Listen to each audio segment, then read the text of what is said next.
Siguen sin comentarlo de Irán. Bueno, ¿saben qué? Hoy Pepe trabajó y tenemos un informe que tiene que ver con Irán, ¿verdad? Sí, vamos a hablar de la situación en Irán, por qué se están dando por 12º día este tipo de protestas que ya llevan, según datos oficiales, hay que tener mucho cuidado con esto, 50 personas muertas.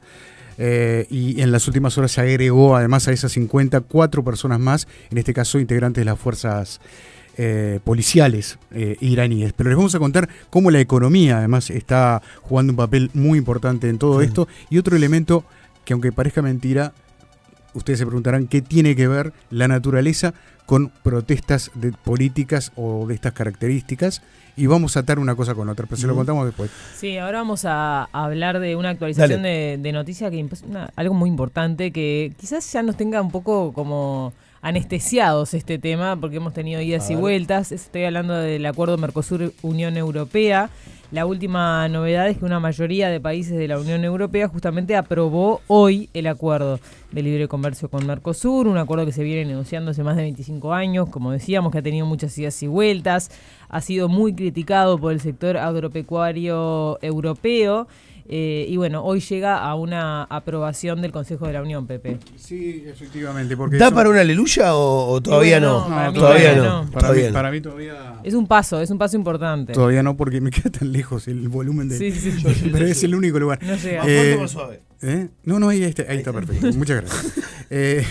No, decíamos porque falta todavía la aprobación de lo que es el Parlamento Europeo, ¿no? La Eurocámara, que tiene su peso obviamente en esta decisión. Y pero que sin eso no se define, ¿no? Claro, fuentes diplomáticas citadas por agencias europeas marcan que los países respaldaron en forma provisional, dice, la firma del acuerdo con Mercosur, a la espera de que el Consejo de la Unión cierre formalmente el procedimiento sobre la hora 13 de nuestro país. Sí, pero con esta luz verde, la presidenta de la Comisión Europea, Ursula von der Leyen, podrá viajar a Asunción, a Paraguay, para firmar el próximo lunes el acuerdo comercial que, bueno, como decíamos, vinculará a la Unión Europea con el Mercosur, integrado por Argentina, Brasil, Uruguay y Paraguay. Esta, de conformarse, va a ser la zona de libre comercio más grande del mundo.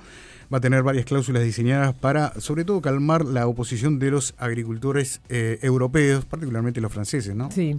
En una reunión de embajadores en Bruselas, 27 Estados miembros de la Unión Europea, como decíamos, alcanzaron eso que se llama una mayoría cualificada. Esto a pesar de la oposición que anunciaron países como Francia, Polonia e Irlanda. Aunque la firma salga adelante en Paraguay, el acuerdo no entrará de inmediato en vigor, ya que del lado europeo se necesita, como decíamos, el visto bueno de la Eurocámara, que debe pronunciarse en un plazo de varias semanas. Y el resultado allí no está nada claro de antemano, porque unos 150 eurodiputados de un total de 720, o sea, 150 de 720, amenazan con recurrir a la justicia para impedir que se aplique este acuerdo. Sí, la Comisión Europea, que estuvo negociando este acuerdo desde el año 1999 con el Mercosur, y que prevé crear la mayor zona, como decíamos, de libre comercio con más de 700 millones de consumidores, eliminando aranceles a más del 90% del comercio bilateral. Y por supuesto que la oposición a este acuerdo viene por el lado de los intereses económicos que pueden llegar a afectarse en Europa, ¿no? El sector agropecuario europeo tiene miedo de que haya una llegada masiva de carne, de arroz, de miel o soja sudamericanos a cambio de la exportación de vehículos, maquinaria, quesos y vinos europeos para el Mercosur. Sí, y te diría que casi en ese orden que lo acabas de leer, ¿no? Maquinarias y vehículos sería lo primero. Los detractores del pacto, comenzando por Francia, que además nunca lo ocultó, creen que el mercado europeo se puede ver seriamente afectado por la entrada de productos sudamericanos más competitivos, debido a que ellos entienden que las normas de producción no son tan rigurosas como las europeas. ¿Sabes qué? Creo que escuché a Pastoriza en la tarde de ayer o anteayer hablar justamente de que en paralelo Francia está imponiendo algunas medidas restrictivas para productos de Sudamérica. O sea, en paralelo a todo esto que está pasando, ¿no? En lo global de Unión Europea, Mercosur, Francia despegándose sola e intentando de alguna manera han puesto distintas proteger, trabas, ¿no? Sí, han puesto distintas trabas para avanzar en esto. También hay motivos políticos, está todo el tema de Venezuela de trasfondo, el tema, ¿te acuerdas cuando estaban con el tema de la Amazonia? Sí. O sea, han ido variando un poco las excusas, entre comillas, para no avanzar en este sentido. Quienes defienden el acuerdo por parte de Europa, España, Alemania principalmente, dicen que el cambio el acuerdo va a diversificar las oportunidades comerciales para una Unión Europea que está siendo amenazada por la competencia china y también por la política arancelaria de Estados Unidos. Sí, el bloque sudamericano había dado señales de impaciencia, ya se acuerdan, en la cumbre anterior que fue del Mercosur, en Brasil, ¿no?